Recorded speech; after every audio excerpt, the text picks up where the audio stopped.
Thank you, Andrew, for that very kind introduction. I should just say that please don't exaggerate my achievements. I only chair one of those working groups so far. Normally, it's only visitors that get an entire hour slot to themselves to give one of these talks. I'm very lucky to be speaking when that restriction has been slightly eased.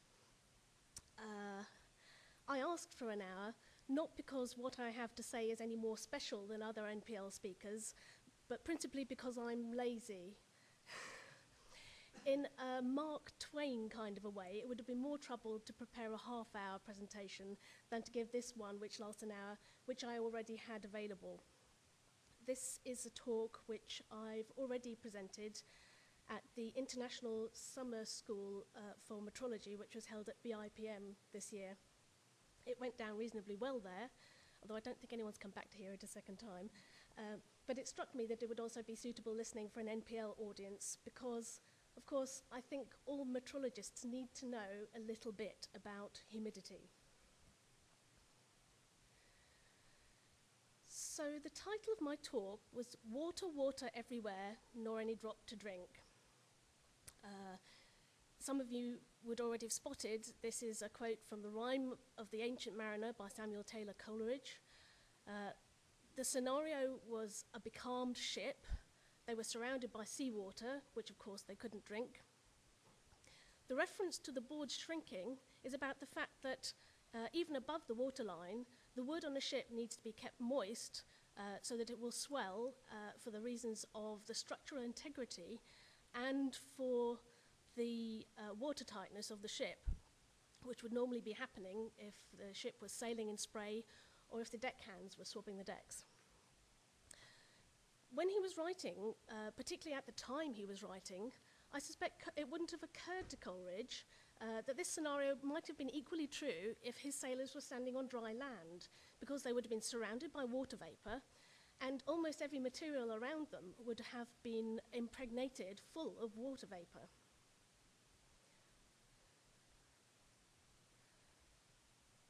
So I'm going to say a few background things about humidity and water vapour. First of all, because this is about humidity metrology, I should point out that humidity is a somewhat traditional area of metrology. We're not dealing very much in quantum mechanics. There's a little more plumbing than quantum mechanics in our work. Not to say there isn't really solid and interesting scientific content. And really, the science in humidity measurement is somewhere on the borderline between physical and chemical science. Because water vapour is everywhere and influences almost everything, there are quite a wide variety of principles on which we can base measurement techniques, so they're really very diverse. Measurement traceability in our field comes from more than one possible direction. So we have traceability and science links to areas of mass, temperature, and of course gas chemistry. And chemists, of course, deal with lots of areas of chemistry and lots of chemicals. And some people are surprised that we have an entire field of study devoted to just one, fairly, in a way, simple chemical. But because it's everywhere, it's incredibly important. Why is it important? Well, we need and use water vapour. You probably all know water vapour is a greenhouse gas. It's actually the main greenhouse gas. And although we're concerned about carbon dioxide and the man-made changes in that, greenhouse warming is essential to our way of life. The escalation in greenhouse warming is a bad thing, but the greenhouse effect itself means that the Earth is at least 31 degrees warmer than it would be without water vapour, and we'd be extremely uncomfortable without it.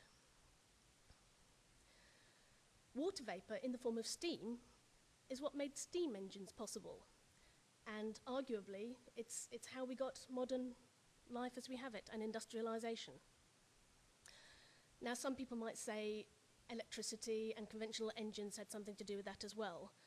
But I can point out that steam is at the core of most large-scale electrical power generation, because every type of power station simply heats water vapor to produce steam to drive turbines. In technical areas, water vapor is a powerful tool in product testing.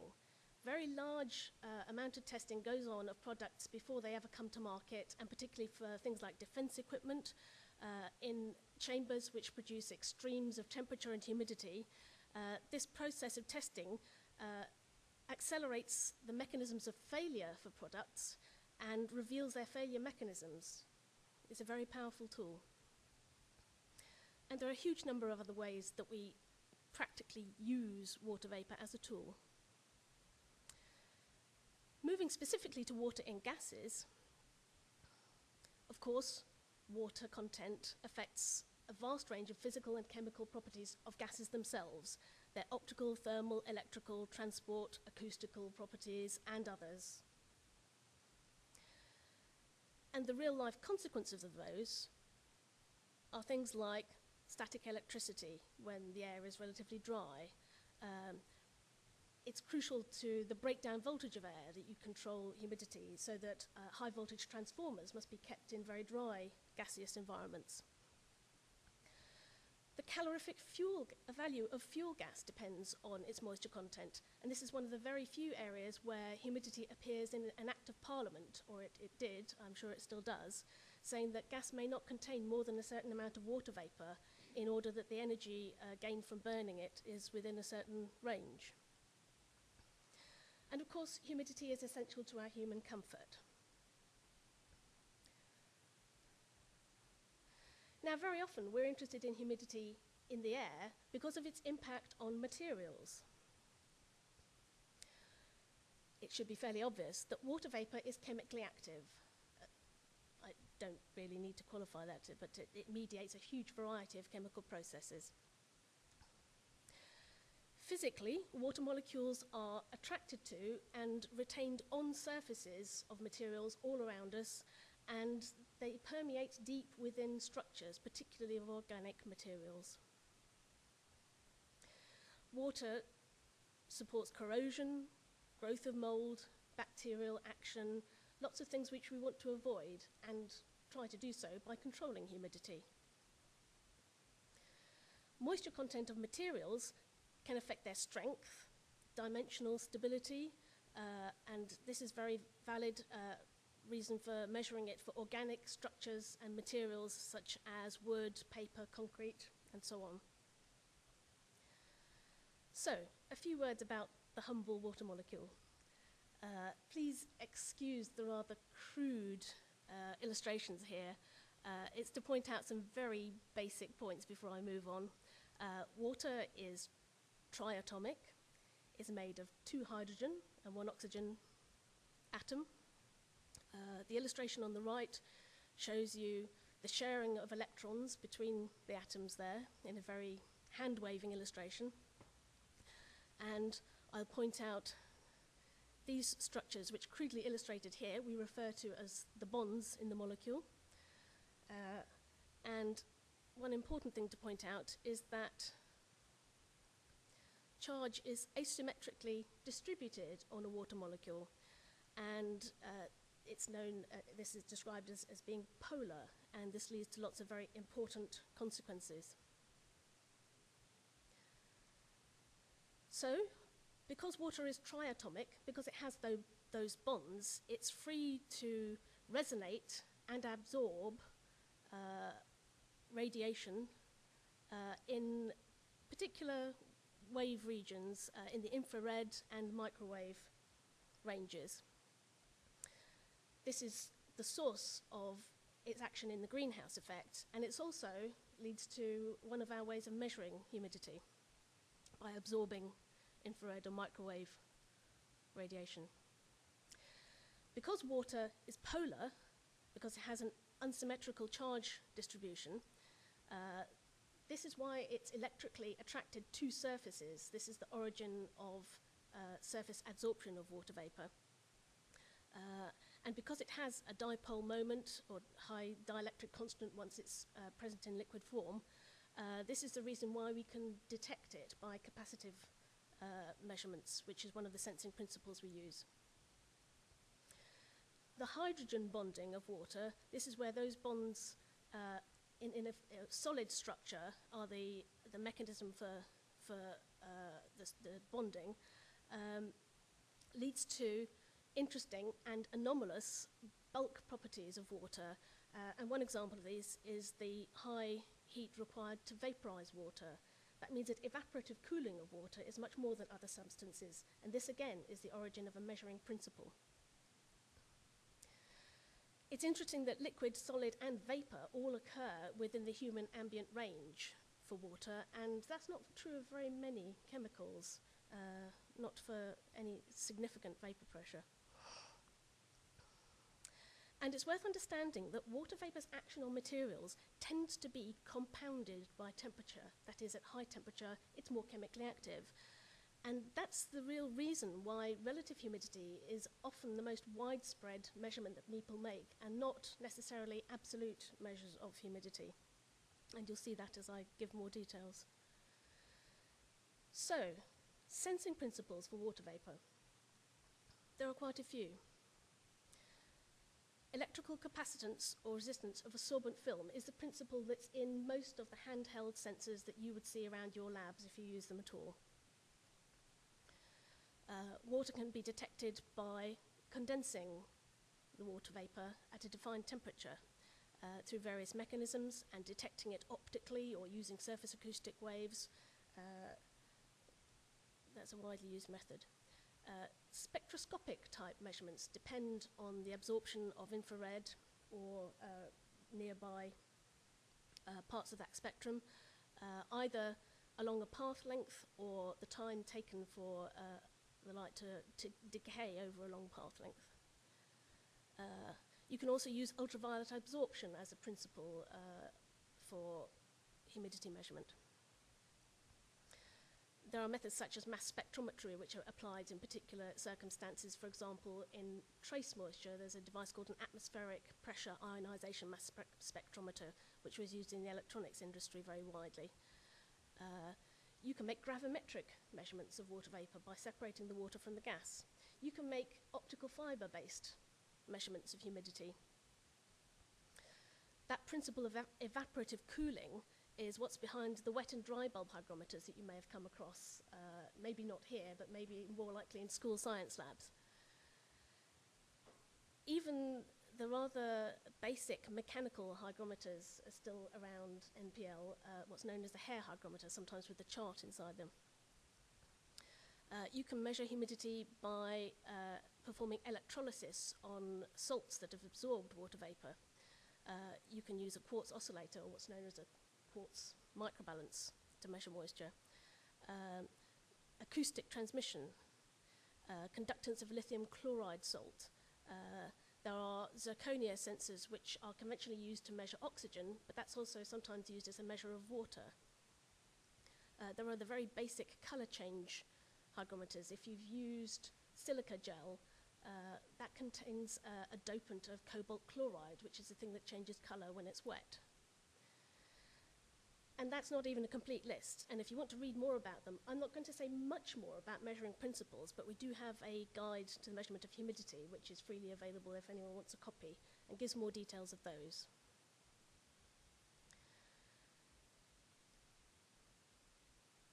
Now to say a little bit about humidity quantities. What is the measurand? What are we measuring here? Well, there are a few things to say about that. First of all, humidity is actually only a very general term. And it encompasses quite a number of different quantities that can be measured. First on the list there, I've put vapor pressure.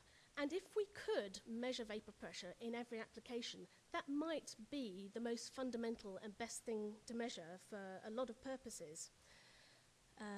It's the partial pressure of water vapor in a space or in a gas. It's measured in units of pressure. The only difficulty with that is that you can't directly measure partial pressures by making a pressure measurement. I don't know if that's obvious to everybody. Not a simple thing to do. And so because of that, we measure a lot of things which tell us indirectly what the vapor pressure is. One of the most obvious is dew point and frost point temperature. That has a one-to-one relationship, approximately, with vapor pressure, and it's expressed in units of temperature. We sometimes measure composition of a gas. That is the amount of water vapor per amount of gas, and that's in dimensionless units. Relative humidity I've mentioned. Again, that's a dimensionless quantity, and that is how saturated a gas is, or how saturated space is at a given temperature. And although that one is a dimensionless unit, you will widely see it used with the symbol %RH and referred to as percentage relative humidity. But also a lot of national variance on that, because unfortunately humidity quantities and units are not very well standardized internationally. And there are very many other less used parameters, and I say less used because we use them less in metrology. In various areas of applications and industry, there are others that are very much more used. So a little bit about vapor pressure, the partial pressure of water vapor. We talk about the saturation vapor pressure of a gas over either water, ice, or supercooled water. That is the maximum pressure that will be reached in equilibrium if that water surface can evaporate freely. It's also, as a function of temperature, the maximum pressure that can be present at that temperature. So that's a very crude illustration of the vapor pressure curve of water. So what you can see is temperature along the bottom, for example, at a temperature of 60 Celsius, then the maximum vapor pressure that can exist for water is about 20 kilopascals on that graph. This is a continuation of the same graph down to below zero, and you'll notice that there are two curves. One is the vapor pressure curve over water, and one is the vapor pressure curve over ice.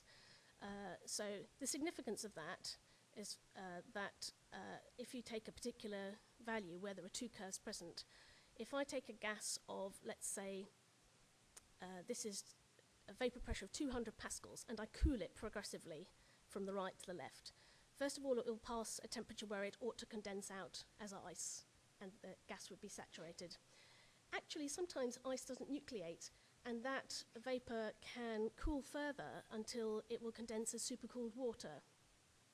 If at some point something nucleates that water to change phase back to ice, which is favourable because supercooled water is an unstable state, then in doing so, it will give out some heat and the temperature will rise.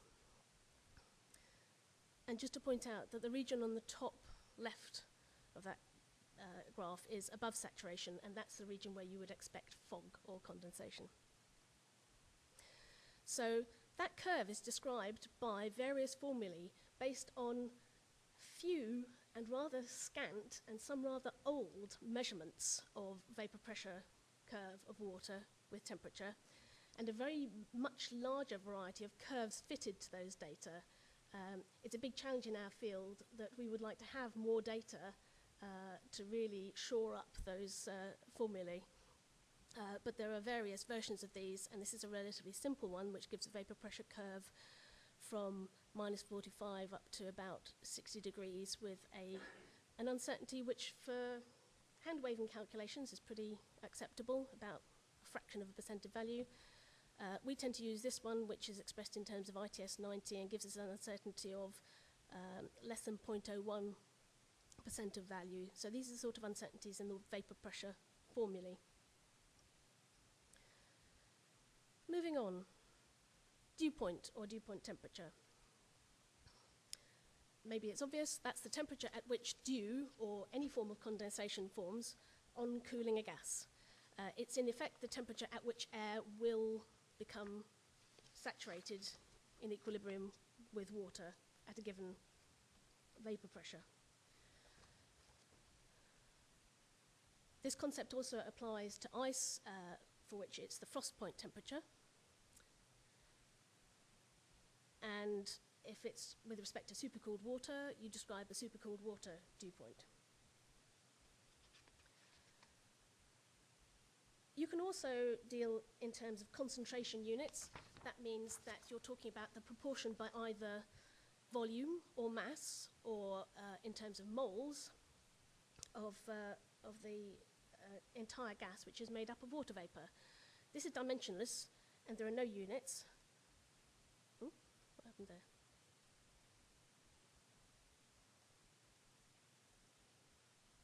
Okay. But in practice, it's important to specify whether you're describing a ratio of the two numbers or a fraction. And I've said that these converge at very low values. What that means is that if you're talking about parts per million in a gas, it doesn't make an awful lot of difference whether you're talking about 1 part per million or 1 part per million and 1. If you're talking about gases which are 50% water vapour, then you're talking about mixture which is either 1 to 1 or 1 to 2 if it's a fraction. So it's important to know which you're dealing with, dry basis or wet basis. Proportion can be expressed without knowing the pressure of the gas, but if you want to convert that into any other units, you will need to know the overall pressure of the carrier gas. Although it's an interesting fact that most hygrometers don't actually measure or see the background gas. They're only looking at the water vapour, and it's information you have to get from elsewhere to know what the overall pressure of the gas is that goes with that water vapour. And the usage of these quantity and trace ranges is for gases that are extremely dry. You're talking about nanomoles or millimoles per mole. But informally, we use these non-SI units because out in the world people are doing them, and we tend to talk about parts per million, parts per billion, and parts per trillion, and so on. So just draw out of that, there are actually 6 quantities that you can use to express composition: volume fraction, volume ratio, mass fraction, mass ratio, mole fraction, and mole ratio, and you just have to know which of those you're talking about when you deal in those kind of numbers. There are also what I would call concentration measures.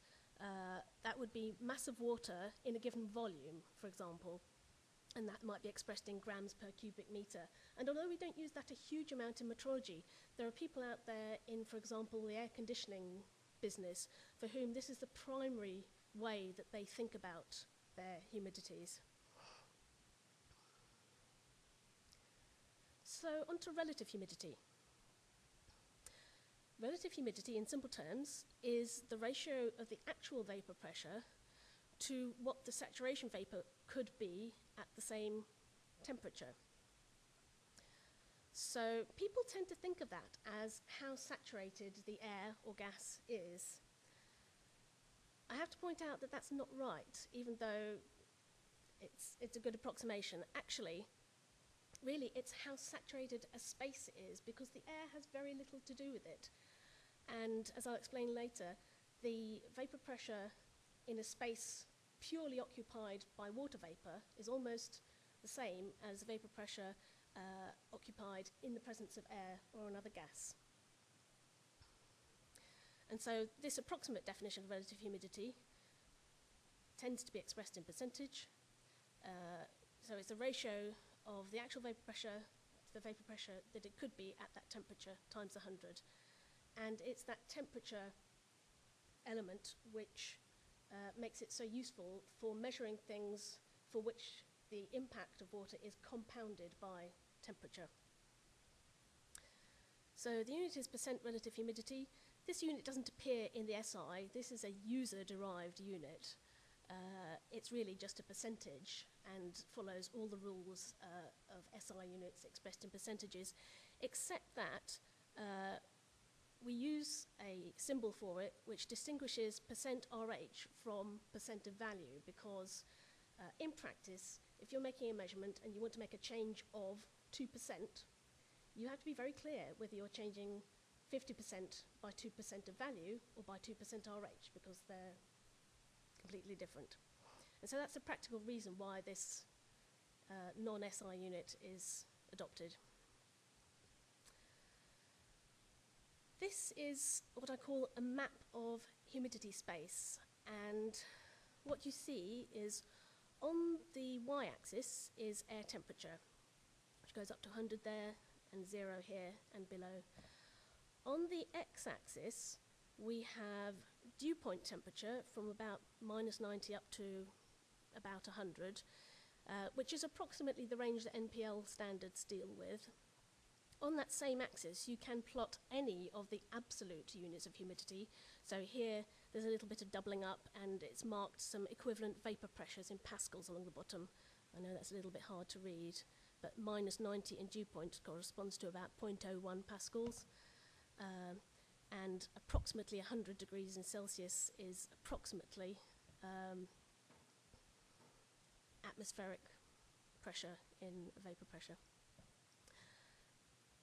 The area marked out, these diagonal lines represent lines of equal relative humidity. And so the quadrilateral captured here is the range where most industrial, real-world relative humidity measurements are made. And the words here show which fields of activity take places in those ranges. So, for example, near low relative humidities, product drying operates. At high temperatures and high humidities, we have environmental testing of products. At moderate temperatures and moderate relative humidities, we have air conditioning. And some industries along the bottom as well. Environmental testing is at the wet end. Manufacture of superconductors and pure gases for those processes are at the dry end. Above 100% RH, then this is a region where we get condensation. This empty space here is where it's extremely dry. But really, every activity and every value of humidity can be plotted on that graph. And NPL's activities fit inside this shape and project down a fair way below the axis as well. So, moving on to NPL's activities, I'm going to say a little bit about the standards that people use for the various humidity quantities, including what we do at NPL.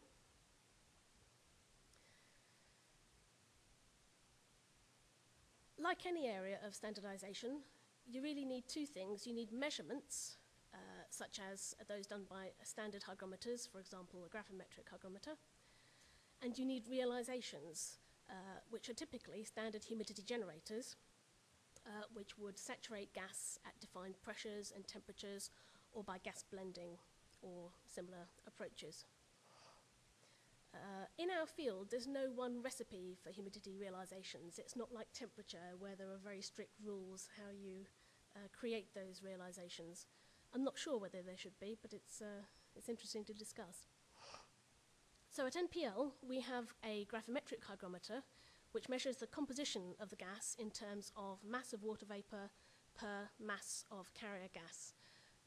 It's a very special instrument. Only a handful of national labs have anything like this, and ours has very particular features which give it possibly the widest range and the best uncertainties in the world.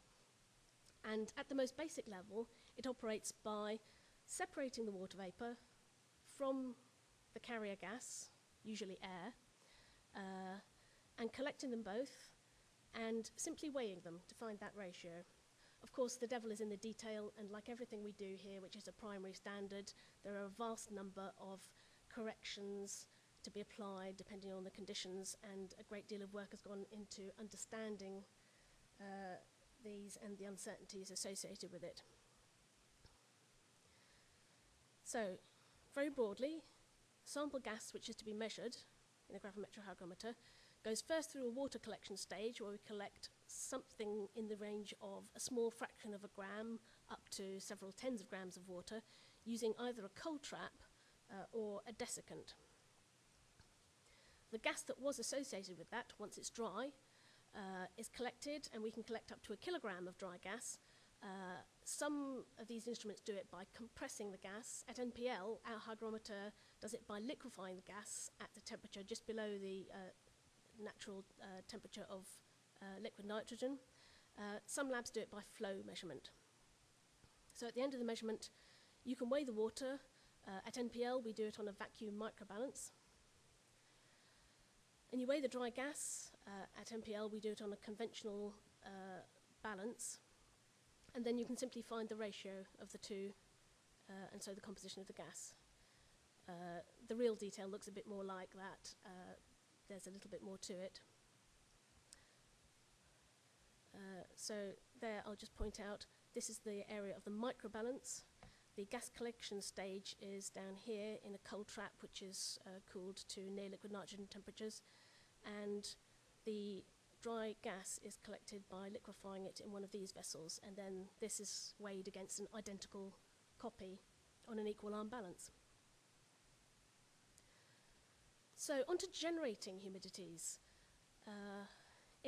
It's interesting, I did say there's no one way of doing this, and these are saturators designed for humidifying gas at generally ambient and above temperatures, and PTB builds them like this. That's sitting on a chair, so you can see what size it is. NIST has just built one like this, which is about the size of a table. Our design is like this, and it's about so big. So very different tools to do apparently the same job.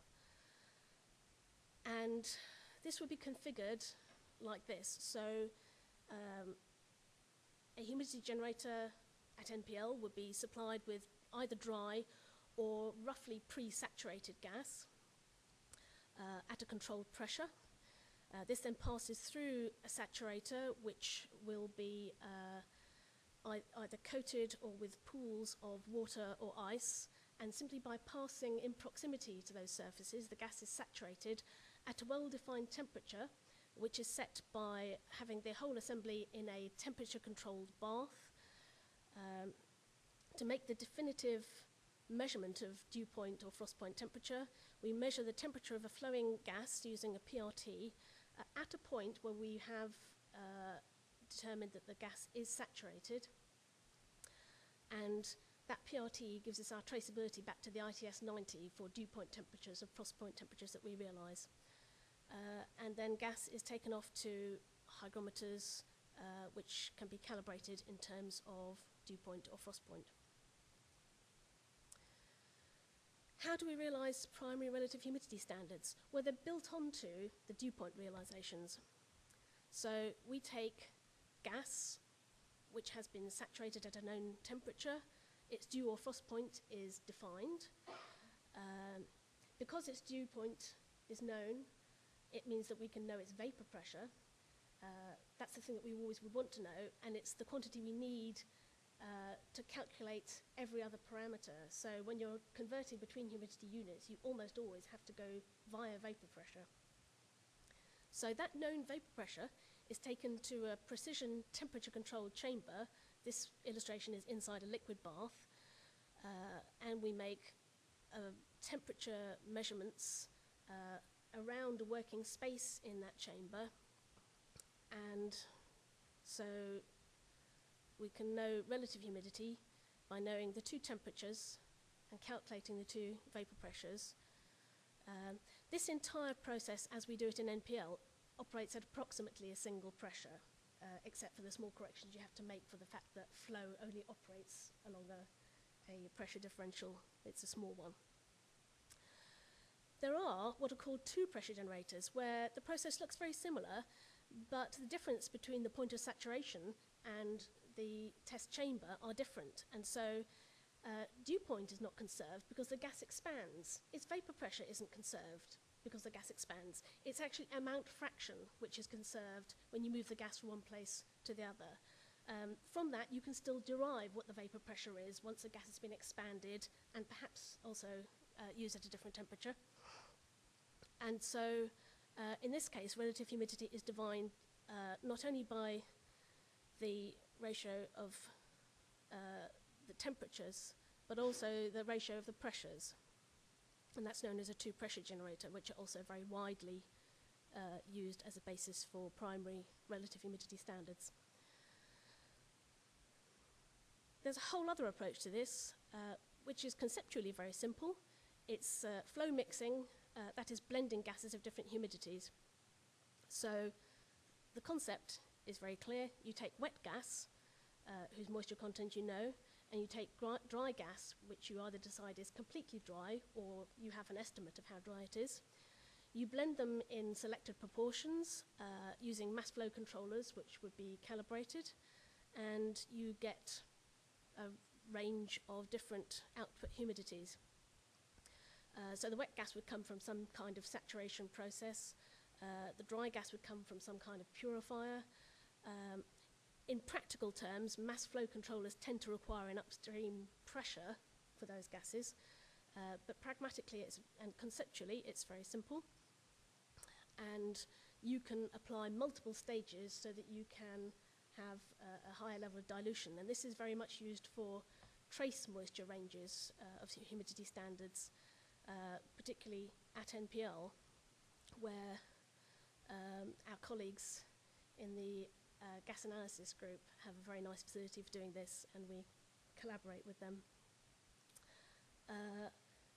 When you're dealing with trace moisture, this way particularly, it's absolutely critical that the sample path doesn't add or remove any water vapour, and that you know exactly how dry your dry gas is, because any error in the dryness of the dry gas propagates directly as an uncertainty or an error in the output gas. So I put a picture there of the trace moisture generator in the DQL facility, and what you can see there is very nice stainless steel pipework, which doesn't hopefully add spurious water vapour to the gas flow path. It's kept continuously flushed so that there's no risk of that. And here you can see sonic flow nozzles, each one with double the flow rate of the one before it, so that in a binary system they can generate a wide variety of humidity by closing off or opening various of those flow nozzles. And at NPL in our work, we've done comparisons between what we generate at the low end of our frost point range and what they generate at the high end of their trace moisture generator, to be sure that we can have consistent measurements and ideally provide a seamless scale so that people who come to NPL don't have to worry which standard their instrument is calibrated against, because it will all be consistent. Just a quick overview then. You've seen humidity generators which generate dew and frost point either on a single temperature, single pressure basis or on a two pressure basis. You've seen relative humidity generators which either operate across two temperatures or two pressures or a combination of both. And you've seen generators which operate in terms of amount fraction in moles per mole by flow mixing. And I just mentioned for the dew point generators that all the ones I showed you were single pass. Gas goes in at one end and comes out the other. But there are generators where that entire process is recirculating so that there are no efficiency losses. And there are others. If you read about other national standards, you will come across plenty of other variations. So how do we then disseminate traceability? Well, we use transfer standards and we calibrate those in our labs. Dew point, frost point standards that we calibrate in the humidity labs look very much like this. This is a condensation principle hygrometer. What you see here is a small mirror about 5 to 10 millimeters in diameter, bonded to a Peltier cooler, and cooling is applied until condensation occurs. And we know that the condensation will happen related to the vapor pressure of the water. This is measured by a PRT embedded in the mirror, and so we have a condensation temperature. The condensation is detected typically optically, and a feedback loop keeps the mirror at or hunting around that dew point or frost point temperature. Calibration is by ascertaining the temperature at which we saturated the gas and comparing that against the temperature at which the instrument detects condensation. They need to be calibrated because, of course, there are thermal gradients in the mirrors, and those temperatures will not actually ever be the same in practice. So transfer of traceability then happens by taking one of those transfer standards and using it to measure any stable, uniform humidity space, and this is an example of our second level relative humidity calibration facility. So that's a commercial chamber which generates values of relative humidity which are stable, and we measure them to be uniform. We sample the dew point temperature of that gas and the air temperature, and so we are able to derive values of relative humidity and calibrate sensors like these for relative humidity, or these which would be an industrial type dew point probe on a absorption basis. There are other primary principle instruments and realizations, and people sometimes wonder why they don't hear more about them. Spectrometry, infrared absorption, and a thing called cavity ring down spectrometry are not totally new, but relatively new onto the market. In a standards lab, these can be treated as primary measurements by knowing the data for the water vapor absorption lines. There is a method which I can only think of PTB as a national lab which adopts this, but you can use coulometric generation of water vapor by, with a known current, carrying out electrolysis to generate hydrogen and oxygen, then combining those over a catalyst, and you get a well-defined amount of water in a gas stream. There are other quasi-first principles measurements which we don't really treat as primary standards, even though they are, in principle, what you might call fundamental. The condensation principle hygrometer, in a sense, is a fundamental measurement. There are electrolytic instruments which reverse that coulometric principle, which, because they are connected to a law of physics, people might say, well, that could be a fundamental standard. For relative humidity, you can use salt solutions to generate known humidities because of a law that governs the fact that if you have a solution of salt in water, the vapor pressure above the water will be proportional to the concentration of water in the solution. And that can be argued from fundamental principles. And there are other methods. And although these have fundamental physical principles that would allow you to calculate the values from science, and although in some labs, researchers, for example, might decide to just designate those as their primary fundamental measurement, the reality is that all of those are prone to significant uncertainty, and there are particular traps which can lead to error in those methods of measurement. And so it's better if these are calibrated rather than treated as primary realizations or measurements. So now a few words on what I'm calling humidity perspective in the present and perhaps trends for the future. At this point, I think you're probably ready for some humidity numbers, which I haven't given you so far. So it might be well known here, but it might not. Laboratory air is of the order of 1% water vapor, between 0.5% and 1% water vapor, depending on the temperature and the humidity, obviously. Laboratory compressed air is about 50 millimoles of water vapor per mole of air. So that's to say we would refer to it as 50 ppm. Air whose frost point is about -100, that's air that's been saturated at a temperature of -100, has about 10 nanomoles per mole of water. That is to say about 10 parts per billion.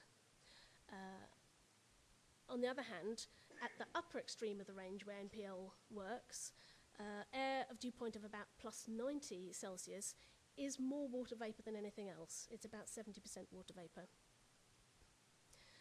And just for interest, exhaled air, when we breathe out air that's been saturated near 37 degrees, which is the temperature of our body. Lungs are an extremely efficient saturator, and that water can be up to 6% water vapor. And the only reason that it doesn't condense when it comes out of our mouths into the slightly cooler room air is that it tends to diffuse out and weaken its concentration before you get to the point where it condenses.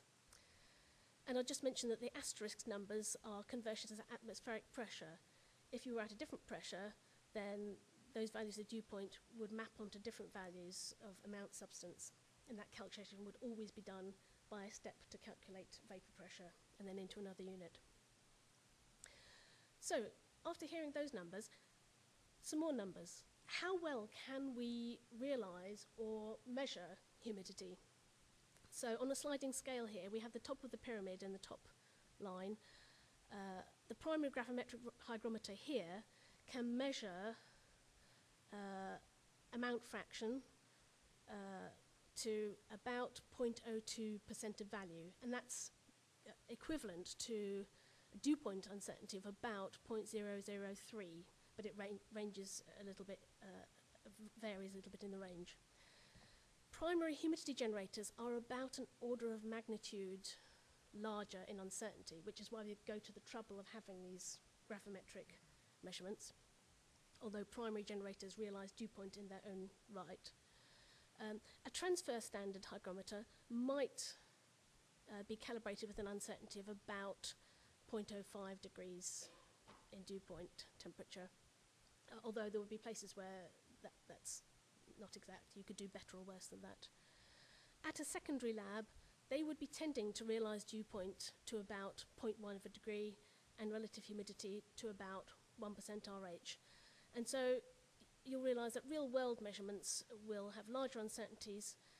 In relative humidity, you can achieve in the real world a measurement with an uncertainty of about 2 to 5% RH, perhaps worse under bad circumstances, and dew point uncertainty of perhaps 2 degrees to 5 degrees. And the reason for the big steps between these levels is that we all know that the uncertainties in making a measurement are always bigger than the uncertainty that's on the calibration certificate of the instrument. And a key thing in humidity is that many kinds of sensors drift significantly. And so the real uncertainty in using an instrument over a long period actually has quite a big step up if you account for the possible drift in sensors. When making these measurements, what are the things we worry about? What are the challenges? Different in different ranges. At high dew points, we're talking about hot, wet gases. In a metrology lab, working on standards, we have to work about whether we can just simply saturate the gas at those temperatures, making sure we do that efficiently, and preventing condensation of that gas once it's saturated, because gases at high temperatures, if you cool them, you lose the water vapor, and that sample doesn't give you the value you were expecting when you measure it somewhere else. At the opposite extreme, for very dry gases, we worry about errors due to surface degassing, because all that water vapor that's sticking to surfaces, when you're doing metrology and that water comes off the surface and into your gas stream, that can seriously affect your measurements. And of course, leaks are to be avoided because they cause similar problems. We worry about slow equilibration times of both instruments and the sample systems themselves, because that water vapor that adheres to surfaces at room temperature takes a long time to come off. Even if you heat or flush the tubing, still takes some time.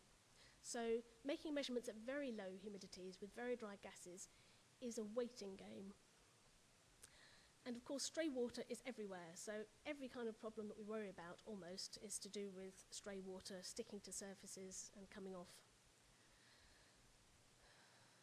What do we worry about when we're dealing with relative humidity?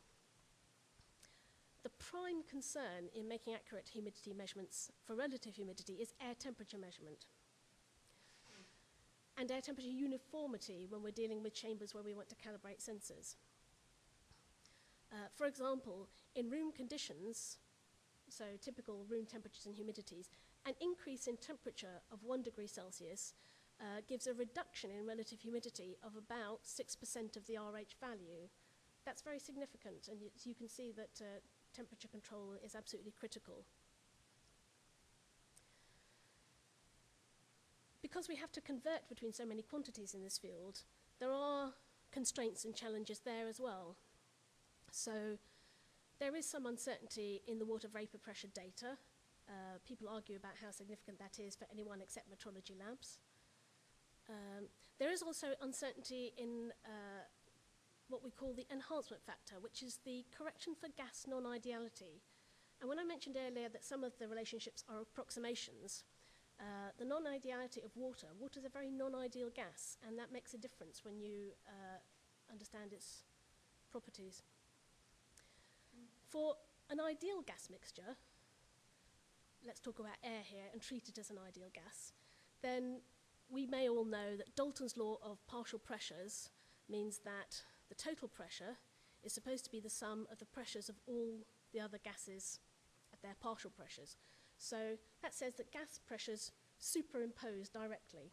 So if these black dots are water molecules, then if you superimpose all the rest of the air, the pressure of the water shouldn't change as a partial pressure. But the reality is that it does. So in an ideal gas, we have this simple relationship relating the pressure, volume, gas constant, and temperature. For an ideal gas, it's very simple. For a real air-water mixture, it's much more complicated, and PV over RT isn't just 1, it's 1 plus a term depending as a function of the specific volume of the gas, and a term in volume squared, 1 over volume squared, and a series of diminishing terms. This is a gas mixture, and so it's a function of what mole fraction that gas is, and terms relating to the interactions between, in principle, pairs of air molecules, treating air as a homogeneous gas, which of course is not, interactions between pairs of air and water molecules, and interactions between pairs of water molecules. And then the third term is expressed in terms of interactions of visualizing when 3 molecules interact. So it's not that simple, and there are other ways of modeling this apart from this one, which literally goes in terms of those. So how significant is non-ideality for water vapor? I'll just say something about this term. We'll call this the second virial coefficient. For a pure gas, you would only have this bit of the term here. For a gas mixture, you have 3, because there are 2 types of substance which can interact in 3 ways. But if we look at a term representing the whole thing that's underlined, this is what the second virial coefficient looks like for some example gases. The blue line represents argon. We're all taught at school that argon is an ideal gas, or can be treated as one, and so on this graph, by comparison, you can see that this doesn't change its interaction very much with temperature. Carbon dioxide shows a definite change with temperature, but not so dramatic. On the scale of those, relative to other gases, water vapor is extremely non-ideal, and that means that its pressure-volume relationships change dramatically with temperature, or change dramatically with density and how closely packed the gas is. So how significant is that in working numbers? We use a factor called the water vapor enhancement factor. That's this F here. So real vapor pressure is F times the vapor pressure of the water if it was just a pure gas by itself. And in practice, for air, at 1 bar, this factor makes a difference of less than 0.5%. But at 10 bar, this factor becomes more significant. It's about 3%. And as you go to very high pressures, or carrier gases which themselves are very non-ideal, it becomes dramatically more important. And this is why NPL is working on a calibration facility for not only air at near atmospheric pressures, but to calibrate sensors in other gases that are used in industry, and particularly for things like methane, representing fuel gas, and at higher pressures, because not only do the gas non-idealities have a significant effect then, but also we have to be sure that the sensors will perform the same in other gases as they do in air, or if they don't, we need to calibrate them under the conditions that they're used. So what next? I'm not going to say very much about this, but we have a roadmap, of course, and if you really want to know what we think is going to happen in the future, it's worth a look at that. Some new directions. Sensors will increase in range and robustness because that's what sensor research is driven towards. There is a drive towards wider calibration capability to address gases under industrial conditions so that calibrations are relevant to the conditions where the sensors are used. Some people are trying to work on vapor pressure data. It's very ambitious thing to do, but there's interest in that. And there's interest in other moisture-related quantities. So things that might happen in the future at NMIs and are already is resonator metrology. This is a good principle for primary standards. NIST have already done some work on this. This equates to the work that's being done here in the temperature area, where acoustic resonators are a new way of making primary temperature measurements and also being used to make a new determination of the Boltzmann constant. But they have potential in humidity for multi-gas, multi-pressure primary measurements that we might be able to exploit. If I had to pick one development in the lab and industrial area, I'd say that spectrometric techniques are a big area developing now. Although it's not so new, it's very good for the trace moisture ranges. It's almost instantaneous as a measurement, and it's amenable to various gases, even aggressive environments. There will be other water vapor parameters that people become increasingly interested in, and we have work already here on water vapor flux measurement. This is measuring water vapor flux from surfaces. We got involved in this because of the medical interest, because when your skin loses water vapor, which it does all the time, not even because you're sweating, but because of the properties of the skin, that's a way of detecting the condition and health of the skin and skin damage. And so we had some work calibrating these sensors, and I think this will be an area for development in the future. Moisture in materials, I think, will become increasingly important to measure directly. It's on the borderline between physics and chemistry metrology, and some work is already done at LGC on that, but we are beginning this work at NPL. And although there are what I would call chemical approaches to standardization using processes called Karl-Fischer titration and oven loss on drying, we need a wider scope of measurements because people are asking us for not only bulk moisture content of materials, but also surface moisture content, moisture profile at differing depths, moisture transport through materials, and moisture at interfaces. I've listed those in increasing difficulty, and it would be some time before we get on to solving those problems. But certainly, there is a demand for more versatile measurements and better standards in that area of work. And I think those solutions will be physical rather than from the chemistry approach. So, some conclusions. In very simple terms, water vapor is everywhere.